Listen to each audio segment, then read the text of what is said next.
የፍቅር አክሊል ክፍል 7 የመጨረሻው ክፍል።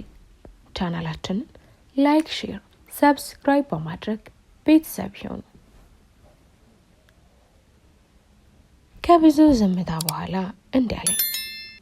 ይኸውልህ ሶፎንያስ፣ በህይወቱ ከተገናኘን ጀምሮ ምንም ቢሆን ሙሉ ስሜን ጠርታ አያውቅም። ለነገሩ አይኑን በማየት ብቻ ምን ያህል እንደጠላኝ ማረጋገጥ ይቻላል። ለብርክቲ ትንሽ ዘኔታ እንኳን ባታዝን ለእናትህ ለከፈለችው መስዋዕትነት ስትል ደስታዋን ከፈለግ እኔና አንተ እንደ በፊቱ እንዳሆንን አስመስል። ሌላ ቦታ አላስቸግርም። እሷ ፊት ብቻና ከኔና ሳራ ጋር እንደ በፊቱ መሰል። የብርክቲ አንድ ደስታ ከፈለግ ይህን አድርግላት። ድጋሚ አትስበራት እባክህ። ለ5 ዓመት የውሸትም ቢሆን ላላሳለፍነው ጊዜ ስትል እሺ በለኝ አለ። በቃላቶቹ ውስጥ ብታመምም ግን የሆዴን በሆድ ይዤ እሺ አልኩት። ኑሮ ቀጠለ። ብርክቲ ፊት ከነሳራ ጋር ኖርማል መምሰር ስራ የሆነ። ብርክቲ እኛ ጋር ነው የምትኖረው። የኔና ራኬብ ሰርግም ደረሰ። 2 ሳምንት ቀርቶታል። በራኬብ ውሳኔ እኛ ቤት ትንሽ ሰው ተጠርቶ ቀለበት አድርገን በማግስቱ እነሱ ቤት ማለትም አዳማ ሰርጉ ሊደገስ ወስናለች። እናቴ እንደዛ ለሰርጌ እንዳልጓጓች አሁን ሰርግ የሚባል ሁሉ አስጠልቷታል። ብርክቲ ናት የእናቴን ቦታ ሸፍና ድግሱ የምትቆጣጠረው። ራኬብ በዚህ በጣም ተናዳለች። እኔና ያሬድ የሚያስቡኝን አለመሆኔን ለመንገር ፈልጋለሁ፣ ግን እንዴት እችላለሁ? ለሰርጉ 2 ሳምንት እንደቀረው ሰሞን ብርክቲ ከእናቴ ክፍል ስትወጣ እያየኋት ነበር። ሳታስበው አዳለጣት መሰለኝ ወደቀች። መሬት ላይ የነበረ ብረት ወገቧን መታት። እንዴት እንደተነሱ አላውቅም። በደመነፍስ አጠገቧ ስደርስ ጎኗን ይዛ እያቃሰተች ነበር። ሰው ጠርቼ ደግፈን እናቴ ክፍል አስገባናት። ዶክተር ጥራን። ለእነ ያሬድ ነግሬያቸው መጥተው ነበር። ምርመራ አደረግላትና ክፍሏን ሳራ አቅፋት ዶክተሩን አሁን እንዴት ናት? በጣም ጎርቷታል። ልጇስ እንዴት ነው? በቅርብ ቀዶ ጥገና አድርጋ ነበር ብሎ ጠየቀ። አዎ ዶክተር አድርጋለች። ምን ነው ሰው ይጎዳል? ምን አገናኝ? ትንሽ እሱን ሳይነኩ አይቀርም፣ ግን አሁን እሷም ልጇን በጥሩ ጤንነት ይገኛሉ። እግሯ ትንሽ ወለምታ አለው። ስለዚህ ለ1-2 ሳምንት ባትንቀሳቀስበት ይመከራል። እሺ ዶክተር እናመሰግናለን። ግዴታዬ ነው። እዚሁ ስለሆንሽ በሳምንት 2 እየመጣ አያታለሁ። በሉ ልሂድ አለ። እኔ ልሸኘው ወጣው። ከበር አስወጥቼው ስመለስ በሩ ላይ የሳራ ድምጽን ሰማው። ድሮም አንቺ ነሽ እንደ ውሻ ትርፍራፊ ፍለጋ ማንም ጋር የመጣሽው። ከኛ ምን አጣሽ? አይደለም ሳራ፣ በቃ ለትንሽ ቀን ደስተኛ መሆን ፈልጊ፣ ደስታሽን ፈልጊ ያለው አላልሽኝ? ዝም በይ። ይህን ሁሉ ነገር አድርገሽለት አይኑን አልከፈተም እኮ። አሁንም እሱ ራኬብ ጋር ነው። እስካሁን ያቆየሽ እናቱን አተረፍሽ ብሎ ነው እኮ። እናቱ የእሱን ፋንት የማይላውቀው እናትነት ሰታኛለች። እናት ምን እንደሆነች በእሱ አያየሁ ነው። እባክሽ ከስንት ዓመት በኋላ ያጣሁትን የእናት ፍቅር እንዳጣት አድርጊ። የለቅሶ ድምጽ ብቻ ሰማሁ። እንዴት እንደሄድኩ አላውቅም። ክፍሌን ከፍቼ ገባሁና ተንበርክኬ፣ ቆይ አምላኬ ግን ምን አደረግኩ? 3 ዓመት አጠገቤ የነበረችን ልጅ እንድወዳት አብሬያት እንደሆነ ማድረግ ስትችል ዝም ብለህ እናቴ ልዳረህ ስትለኝ ፍቅሯን ገለጽክልኝ። ይባስ ብሎ እንደምትወደኝ ነግራ አብሬያት እንዳድር አደረገኝ። ከዛ እንድነግራት ነው ዝም ያልከኝ? ምን እንድላት ነበር የምትጠብቀው? 3 ዓመት ሙሉ አጠገቤ ሆነሽ ሳላይሽ ዛሬ ሚስት ሲመጣልኝ አብረሽኝ ስትተኝ ወደድኩሽ። ግን አብሬሽ መሆን ስለማልችል ቅምጤ ሆኜ እንድላት ነበር የፈለገው። እሱን እንኳን ሳልቋቋም እናቴን አሳመምካት። ብር እንደሌለኝ ስለምታውቅ ራኬብ ስታጠምደኝ ዝም አልክ። የእሷ ባሪያ እንደሆን ፈቀድክ። የማፈቅራትን ልጅ ልቧ እንድሰብር አደረግ። መልሰህ በእሷ እናቴ እንድትድን አደረግ። ምን ያህል እንደበደልኳት አሳየኝ። ያን የማደርገው በጠፋብኝ ሰዓት ዝም ብለህ፣ ዛሬ ግን በበደልካት ብለህ በቁም ሞት አረገኝ። በህይወቴ ቡቴ የነበራቸው እናቴ ብርክቲና ያሬድ ከሳራ ጋር ነበሩ። አንዳቸውን በአንዳቸው ተብትበህ ለእናቴ መስዋዕት ጓደኞቼን ሳደርግ ጓደኞቼ እናቴን ጠገኗት። ከዛስ እኔን ግን በመሃል ቤት ኃጢአቴን እያስቆጠርከኝ እንድኖር አረከኝ። ብርክቲን እኮ አፈቅራታለሁ እና እሷን ባትሰጠኝ ለምን እንድትዋት አደረግ? እንደኔ አይነት ሰው እንድትወድ አደረግ? እኔ እኮ በእሷ የምወደድ መሆን የለብኝ። ገድለህ ለማንም ጥለኸኛል።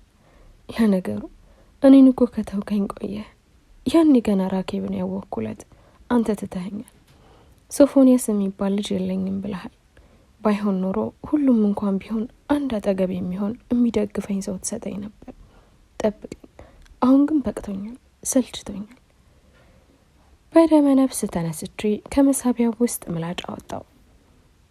ሌላ ሰው ሊሞት ሲል ትንሽ ስለኖረው እንኳን ያስባል። እኔ ግን አንድ እንኳን የምኖርበት ምክንያት የለኝም። ምላጩን እጄ ላይ አድርጌ እምኖርለት የሚኖርልኝ ሰው ስለሌለ ማንም አይጎዳም፣ እምኖርበት ምክንያት ስለሌለኝ ተቀበለኝ ብዬ ስል የምትኖርበት ምክንያት ከሰጠዋስ የሚል ድምጽ ከኋላ ይሰማው። የያዝኩትን ትቼ ስዞር ያሬድ በሩን ተደግፎ ቆሞ እያለቀሰ ነበር። ሮጦ መጥቶ ተጠመጠበብኝ። ግር አለኝ። ለምን? ሶፊ፣ ባንተ መኖር የምትኖርለትን ነፍስ ለማዳን ስትል በህይወት መኖር አለብህ። ገፍትሬው ተነሳሁና የማን ነፍስ ነው የኔን በህይወት መኖር የሚፈልገው? ረሳሁ እንዴ ሶፎንያስ እኮ ነኝ አልኩት። አውቄያለሁ። ያኔ ማውቆ ሶፊ እንዳልሞተ ተዳድቻለሁ። ሁሉንም ሰምቻለሁ።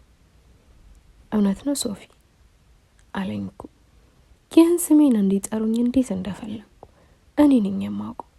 ዛሬ እንደዛ ማለቱ ብቻ በቂ ነው። ተመልሼ አልጋ ላይ ቁጭ አልኩ። ይኸውልህ ሶፊ፣ በማላውቀው ገብቼ ማተራመስን አልፈልግም። ግን ስህተትህ አንድና አንድ ነው። እሱም ጓደኞችን አንዴ እንኳን ሳታማክር መወሰንህ ነው። ያለፈው አልፏል፣ ግን እንድትሞት አልፈቅድልህም። ለምን? ለማንም የማልጠቅም ሰው ነኝ እኮ። ለምታፈቅራት ልጅ ትጠቅማታለህ። እንዴት ነው የምጠቅማት? እኔ እኮ መናገር አቃተኝ። ሳቅ ተናነቀኝ። አዎ፣ ግን ይህም ሆኖ ብርክቲ ታፈቅራለች። ሁሌ ለምን ስንላት መልሷ ምን እንደሆነ ታውቃለህ? ሁሉም በምክንያትም። እኔ ደግሞ የተፈጠርኩትን እሱን ለማፍቀር ነው ትለን ነበር። ስለዚህ በሞትህ ከማንም በላይ ትጎዳለች ሲለኝ ጥዬው ክፍሉን ለቅቄ ወጣሁ። ውስጤን ማዳመጥ አልፈለኩም። ዝም ብዬ ከቤት ወጥቼ ሄዱ። ዝም ብዬ ወዴት እንደምሄድ አላውቅም። ዝም ብሎ የሚሄድ ሰው። የሆነ ቦታ ላይ ስልኬ ጠራ። ሳየው ብርክቲ ይላል። አነሳው። ሄሎ ሶፊ፣ ማለቴ ሶፎንያስ። በረጅሙ ተንፍሼ ሄሎ ብርክቲ አልኳት። የት ሄደህ ነው? ቤት ወጥተሃል አሉ። አለው። ምን ነው ፈለግሽኝ? አዎ፣ አንድ ነገር ላማክረህ ነበር። ማለት ስለ ሰርጉ። እኔ ስላመመኝ አንተ አንዳንድ ነገሮች እንድታስተካክል ነበር። ታይ ምን አገባኝ ማለት አምሮኝ ነበር፣ ግን እሺ አልኩ። ቤት ገብቼ ስለ ሰርጉ ከሷ ጋር ተወያዩ። በቃ ሱፍ መረጣ ሲባል ምናምን ለቀለበቱ አንድ ቀን ቀረው። ደስ የሚለው በአሁኑ ያሬድ ከጎኔ ነበር። ለዛ ብዙ አልከበደኝም። ብርክቲ መንቀሳቀስ ጀምራለች። ልጇም 8 ወር ሞላ። እናም ለሰርጌ አንድ ቀን ሲቀረው ማለትም ነገ ሰርጌ ሊሆን እንደ ዛሬ ማታ እናቴ ክፍሏ ጠራችኝ። ሄድኩ። አዝና ነበር። ምን ነው ስላት አንድ ነገር ነገረችኝ። ይህ ሁሉ መስዋዕትነት ፍቅሬን የሰዋሁበትን ምክንያት አሳጣችሁ። ለካ እስከ ዛሬ ለእናቴ ብዬ በራኬብ ጋር የሆንኩትን ምክንያት አልነበረም። ይኸውልህ ልጅ፣ ባልነግርህ አምላክህ የሚቅር አይለኝ። ግን እባክህ ለማንም ምንም ሳትል ሰርጉን ልትቀጥል ብርክቲ ሞት ማለልኝ። እሺ ብርክቲ ትሙት፣ ግን ምንድን ነው ንገሩኝ። ይኸውልህ ልጅ፣ ይህን ታሪክ ከኔና ከብርክቲ እንዲሁም ሳራና ያሬድ በቀር የሚያውቅ የለም። ራኬብ ብትሆን ስነግርህ እንደምትጎዳ ይገባኛል፣ ግን ሳልነግርህ አንድ ቀን ብታውቅ ስትረግመኝ ትኖራለህ። እባክህ አሁንም እንዳትቀየመኝ። እሺማ ምንድነው? አታስፈራረኝ። ሁሉን ያወቅኩት ብርክታይት ስትነግረኝ ነው። ያኔ ታመሜ ሆስፒታል ስገባ ለጋሽ ጠፍቶ ነበር። ብርክቲ ስትጠፋባት ነገሩን ለማጣራት መታመሚኝ ተነገራትና ልትለግሰኝ ተስማማች። ልትነግረሽ ስትመጣ ምን እንዳልካት እንጃ፣ ብቻ ተመልሳ ተሸፋፍና መጣችና ዶክተሩ ቢሮ ገብታ ልታናግረው ስትል የሆነ ነገር ሰማች። ኩላሊት ለጋሽ መገኘቱ።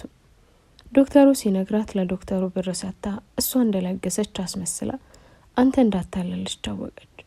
ይህኔ እሷ መሆኗን ካወቀች ችግር እንደሚፈጠር ስለገባት ልትለግስ መሆኑን በነገረች ማግስትም አልለግስም ብላ እንደ እስላም ተሸፋፍና መጣ። ለዶክተሩ በእስላም ስም ለመለገስ ተስማማች። ዶክተሩን ፊቷን የሆነ ስሟን ራኬብ እንዳይናገር አግባባቸው። ከዛ ብር እንደሌለ ተናገራት። ማለትም ራኬብ ብር አለ ያለችው አንተን ልታታልል ነበር። እስከዛ ቀን ድረስ የጠበቀችውም ከነብሩ የሚለግስ በመፈለግ ነው። ብርክቲ ከየት እንደመጣች እንጃ ከነብሩ ሸፍና የለገሰችኝ እሷ ነች ልጄ።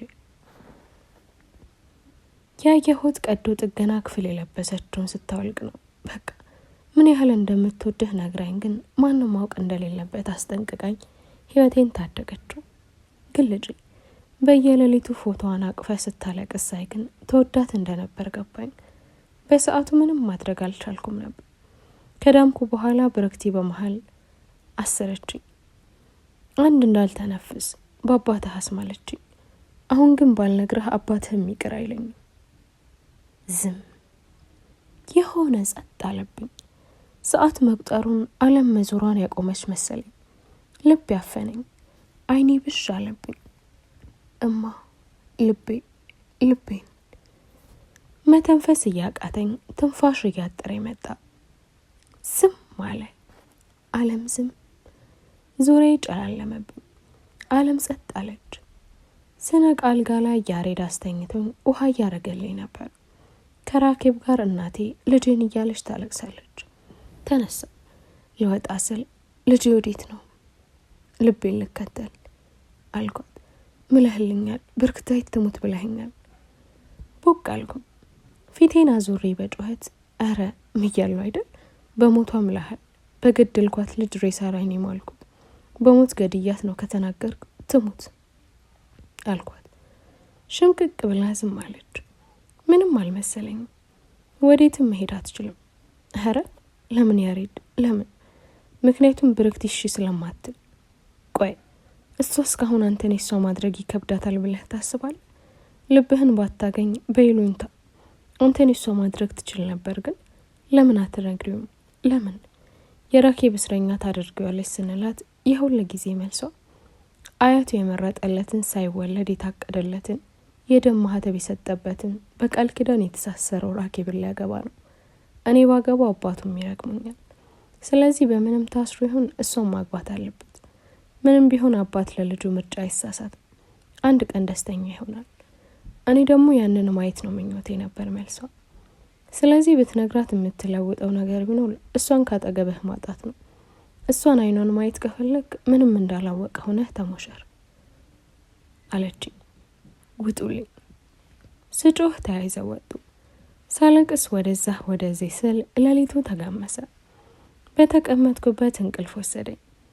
ያሬድ ሲቀሰቅሰኝ ነው የነቃሁት። ተነሳውና ፊቴን ታጠብኩ።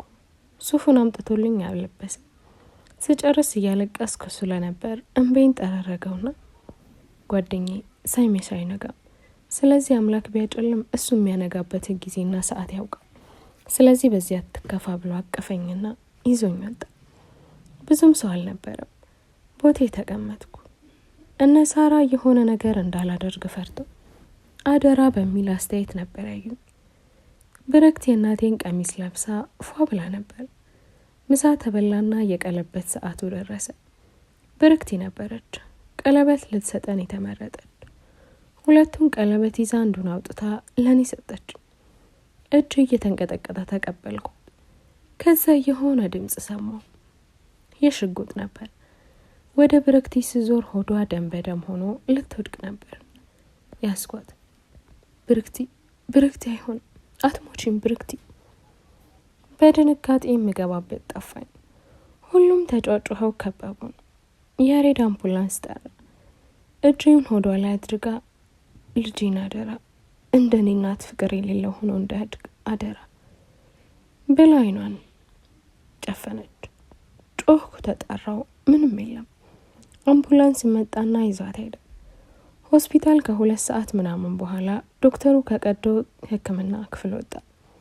ተሯሩጠን ሄደን እንዴት ናት ስንለው ልጇን በሰላም ተገላግላለች፣ ግን እሱ የተመታቸውን ጥይት መውጣት ቢችልም አሁንም የሷ ህይወት አደጋ ላይ ነው እና አቶ ሶፎንያስ ማን ነው? ደነገጥኩና እኔ ነኝ አሉ። ልጅህን ማየት ከፈለግ ልጠይቅህ ብዬ። ማን? እኔ ልጁ አባት? ግር ብሏት ይቅርታ ከመጣች ጀምሮ ስምን ስትሰራ ስለነበር ነው። እና የልጁ አባት ማን ነው? ሳራ እያለቀሰች ዶክተር እሱ ብላ ወደ እኔ ጠቆመች። አልተግባባንም መሰለኝ። ለማንኛውም ከፈለጋችሁኝ ቢሮ ነኝ ብሎ ሄደ። ውስጤ ለሁለት ተከፈለ። ልቤ ያንተ ነው ሲለኝ ጭንቅላቴ አይ አናውቀውም ከምንል ብላን ይለኛል። ያሬድ ና ብሎኝ ከሆስፒታል ወጣንና መናፈሻ ነገር ላይ ተቀመጥንና የዛኔ ለእናትህ ኩላሊት ከለገሰች ከ2 ሳምንት ምናምን በኋላ ቤት ውስጥ ማስመለስ ጀመረች። ምግብ ገና ሲሸታት ወደ ላይ ይላት ጀመር። መጀመሪያ ህመሙ ነው ብንልም ሲደጋገም ሆስፒታል ይዘናት ስንሄድ ማርገዟ ተነገረ። የማን ነው ብለን ብንለምናትም 1 ወር ሙሉ አልናገርም ብላ ነበር። በመጨረሻ ሁሉን ነገረች። ለምን አታስወርዱን ብለን ስንጠይቃት አምላክ እሱን ባይሰጠኝ ጥሎ አልጣለኝም፣ የእሱ ማስታወሻ ሰጠኝ እና ማመስገን ሲገባኝ ልጄ ልግደል አለች። ለአንተ እንዳንናገር አስጠንቅቃን ነበር፣ ግን ከዚህ በላይ ስትጎዳ ማየት አልፈልግም። አሁን ግን ልብህ የሚልህን አድርግ አለኝ። ልብህ ምን አድርግ ይልሃል ብሎ ጠየቀኝ። የኔ እብድ ጥፋ ይለኛል። ተነስቼ ወጣሁና ታክሲ ተሳፍሬ ጉዞ ጀመርኩ። ተሳፋሪው በልብሴ ደም ስለነበረበት ሁሉም ፈርተውኛል። መውረጄን ናፍቋል። እኔ በሀሳብ እጃለሁ። ረዳቱ በየቦታው እዚህ ነህ እያለ ያስታውሰኛል። ገብርኤል ስደርስ ወረድኩና አባ አንተ ጋር መጣ። እሺ ሰላም የት ናት? ከአባ ጭን ላይ ተነሳሁና አይናቸውን እያየው እና አባ ለኔ ቅርታ ይገባኛል። ልጄ ስማኝ፣ ሁሌ የሆነው በአምላክ ፈቃድ ነው። እና አባ ልትሞት ነው። ለልጄ ለእናቴ ለኔ ዋጋ ከፍላ ዋጋዋን እንኳን ልክፈላት በስርዓቱ ሳልረዳላት ልትሞትብኝ ነው። እና አምላክ ለሷ ሲሆን ፍቃዱ ምን አይነት ነው? ልጄ ወደዚህ ያመጣት እሱ ስለሆነ የሚመልሳትም እሱ ነው። አሁን ምን ምነግርህ ጸልይ። አምላክህን በማማለድ እንጂ በማማረር ጥሩ ነገር ማግኘት አይቻልም። የዛን ቀን ስልኬን አጥፍቼ ስጸልይ ቤተ ክርስቲያን አደርኩ። ጠዋት አባ ጋር ቁርስ እየበላን ስልኬን ስከፍት ሳራ እየደወለች ነው። አነሳው። ሶፊየት ነህ? ምን ነው ብርክቲ? መጨረስ አልቻልኩ። ፈራው። የሆነ ነገር ከሆነች ምን ሆናለሁ? ለብርክቲ ታስፈልጋታለህ፣ እየጠበቀችህ ነው፣ እባክህ ድረስላት ብላ ተዘጋ። አባ ለሄድ ስለሆነ ስነግራቸው እኔም ማየት አለሁ አሉኝና ተያይዘን ሄድ። በጣም ፈርቻለሁ። የት እንዳለው ጠይቄ በሩ ገርበብ ብሎ ነበር። ወደ ውስጥ ሳይ ብርክቲ ተኝታ እያለቀሰች፣ ራኬብ ደግሞ አልጋው ታች በርከክ ብላ እየለመነቻት ነበር። እባክሽ ብርክቲ ስሞት እሱ ይመጣል፣ እስከዛ ድረስ ከሞትሽ ያዝናል። ስለዚህ ቀዶ ጥገናው ይደረግ። አይ ልሞት ነው፣ ከመሞቴ በፊት አንድ አይኑን እንዳየው ፍቀዱልኝ። አትሞችም። ከፍቼ ገቡ። ሁሉም ሲያዩኝ ተደሰቱ። ሳራ ብድግ አለች። ሮጬ ሳራ የነበረችበት ቦታ ተንበርክኬ እያለቀስኩ ብርክቲ አትሞችብኝም፣ እባክሽ እንደዛ አትበይ፣ ለልጃችን ታስፈልጊዋለሽ፣ ተይ እንደዛ አትበይ። ሁሉም ወጡና በሩን ዘጉት። ማን ነገረ? አትንገሩት ብያቸው ነበር እኮ አለች እያነባች። ብርክቲ ሁሉን ሰማው። ለምን ሁሌ ራስሽን እየጎዳሽ እኔን ለማዳን ትጥሪያለሽ? እኔን መውደድ አልነበረብሽ? ለምን? አንተን በመውደድ እድለኛ ነኝ እኮ። ግን ቀለበትህን ጣቴን ከንፈሯ ላይ አድርጌ ያስቆምኳት። እሽ ማንንም አላገባም። እስከ ዛሬ ለማንም ሳልናገር ዝም ብዬ ነበር፣ ግን አሁን ልንገርሽ፣ አፈቅርሻለሁ። ካላንቺ ህይወቴ ገሃነም ነው። መጀመሪያ ካንቺ ተለይቼ ምን እንደሚመስል አይቼዋለሁ። ስለዚህ ደግሜ ወደዛ አልሄድም። የትም ብትሄጂ እከተልሻለሁ። ሶፊታው እንደዛ አትበል። ለአንተ ራኬብ፣ ለእኔ ተመረጥሽ አንቺ ነሽ። አምላክ የሰጠኝ ስጦታዬ ካላንቺ ባዶ ነኝ። ለልደቴ የሰጠችኝን የአንገት ላይ ክሩን ከነቀለበት አውልቄ ያረኩላት። ለቀጣይ ዓመት ልደቴ ታደርጊልኛለሽ። ትተሽን ከሄድሽ ግን የትም ቢሆን ተከትዬሽ ትሰጭኛለሽ። ለእኔ ስትኖሪልኝ እባክሽ። ዶክተሮቹ ገብተው ይዘዋት ሄዱ። ክፍል ውስጥ ቁጭ ብዬ ብቻዬን ማልቀስ ጀመርኩ። የሆነ ሰዓት በር ሲከፈት ሰማው። ሳይ ራኬብ ናት። ከተቀመጥኩበት ተነሳው። አንተ የምን ማለቃቀስ ነው?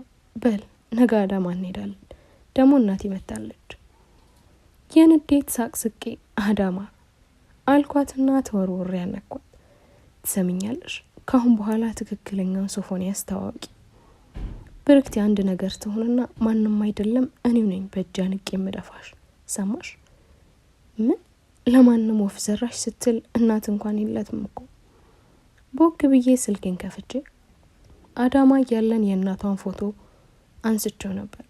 እሱን ከፈትኩና ስልኬን ወደ እሷ ዙሬ ትሰሚኛለሽ? እናት አለቻት፣ ትታይሻለች። ይቹትና እናቷ ከዚህ በኋላ ስለ እሷም ሆነ ስለ ቤተሰቧ አንድ ቃል ብትተነፍሽ በየ ሰዓት ስልኩን ተቀብላኝ አፍጥጣ እያየችው እሷ ናት እናቷ ብላ ጠይቀች። ምን ነው ከሰማይ የወረደች መሰለችሽ? የሰማችኝም አልመሰለኝም። እየተንቀጠቀች አይሆንም፣ መሆን አይችልም እያለች ተንገዳገደች። ግራ ተጋብቼ ምን ሆነሽ ነው ብላትም አልሰማችኝም።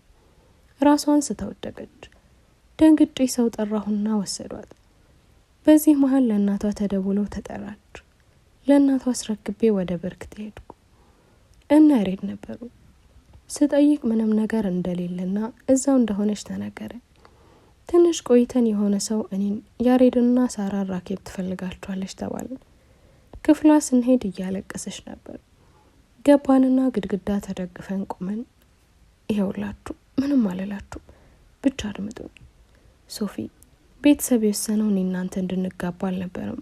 ማለትም ታላቅ እህት ነበረችኝ፣ ግን በህፃንነታችን ሳለን ነው እናቴ እኔን ይዛኝ ከአባቴ ጠፋችሁ። ግን የአባቴን ቃል ለማክበር ልትድራት እህቴን ብታፈላልጋትም ልታገኛት አልቻለችም። ያንተ ቤተሰቦች ወጥረው ሲይዟት እኔን ለጋብቻ ላከችኝ።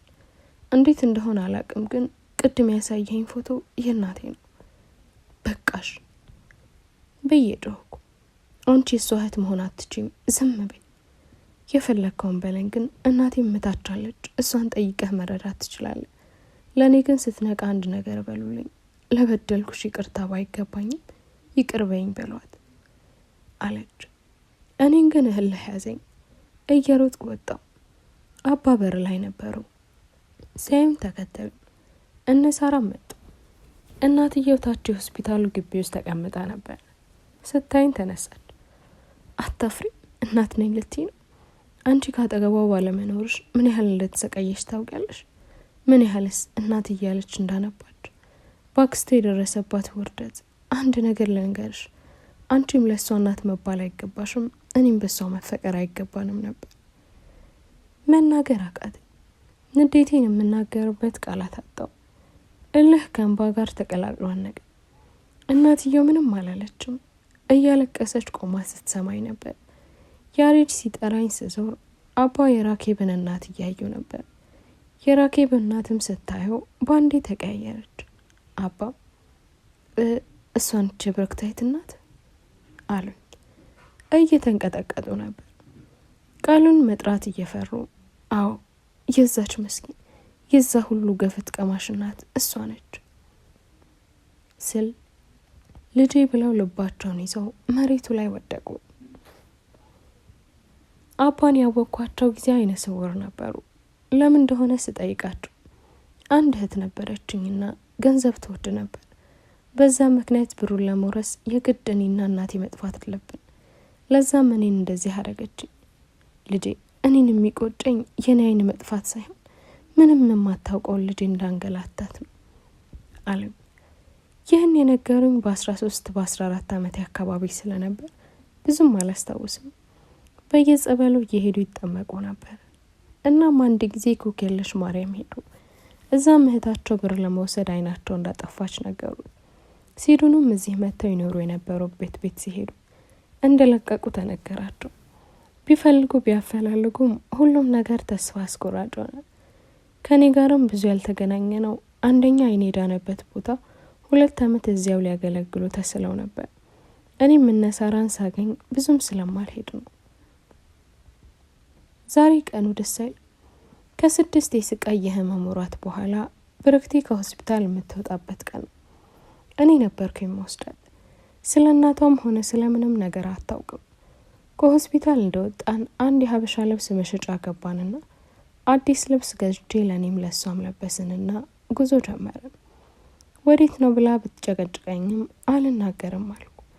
ስንደርስ የመኪናውን በር ከፍቼ አወረድኳት። አንድ ትልቅ ፎቅ ቤት ጋር ነበር። ገና እንዳየችው የሆነ ፍርሃት እየወረራት ያስታውቃል። ሶፊዬ ምንድን ነው ይሄ? የት ነን አለች። እስቲ አብረን እናያለን ብዬ ወደ ውስጥ ገባን። ዋናውን በር አልፈን ቤት ውስጥ ስንገባ እነ ሳራ ሰርፕራይዝ አሏት።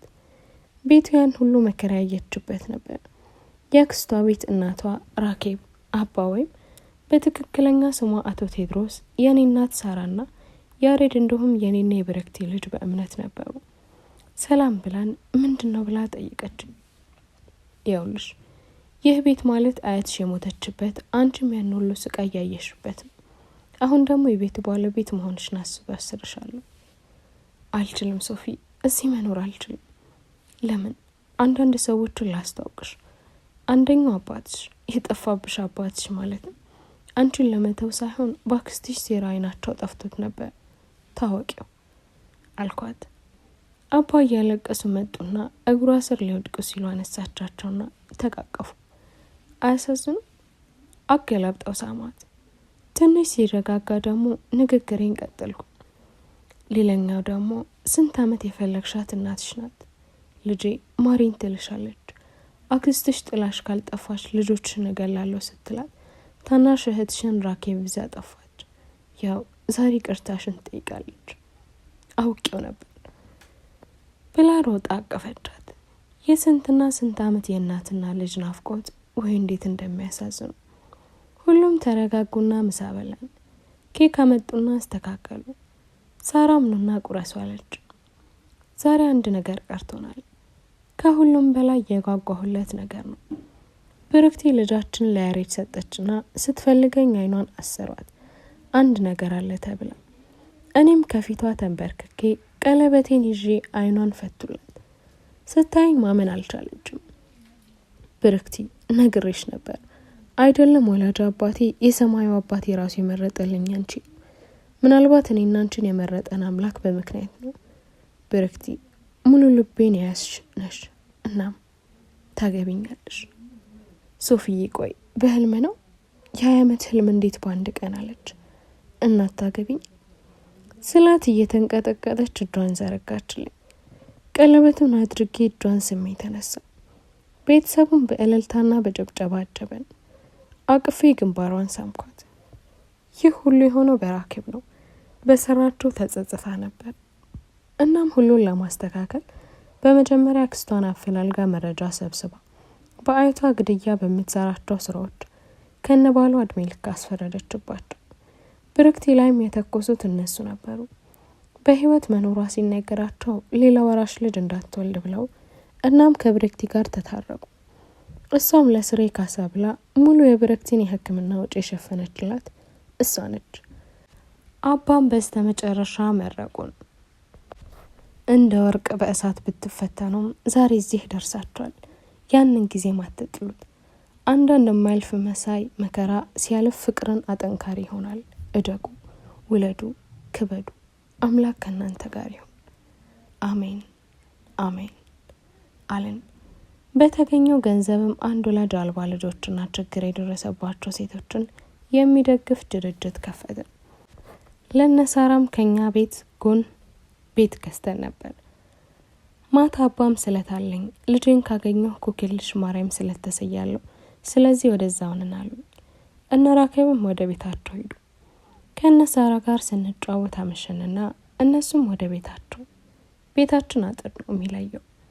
እናቴም ልጃችን ከኔ ጋር ይሆን ብላ ይዘው ሄዳለች። ስንጨራረስ ወደ ክፍላችን ገባንና ልንተኛ ስንል ሶፊዬ በህልሜ አይደለማ? ብርክቲ የኔ እናት እውን ነው። አምላክ ለድካምሽ የሰጠሽ ስጦታ ነው። አቀፈችኝ። ትንሽ ዝም ተባባልና ብርክቲ አልኳት። ቀና ብላ አቤት አለች። እምነት እኮ ትፈልጋለች፣ እህት አትወልድላትም? አስክሬህ ከሆነ አለችኝ። ቆየው እኮ በፍቅርሽ ካሰከርሽ አይደል? ተፈጸመ። ስለተከታተላችሁን ከልብ እናመሰግናለን። ቻናላችንን ላይክ፣ ሼር፣ ሰብስክራይብ በማድረግ ለወዳጅ ዘመድ ያጋሩ።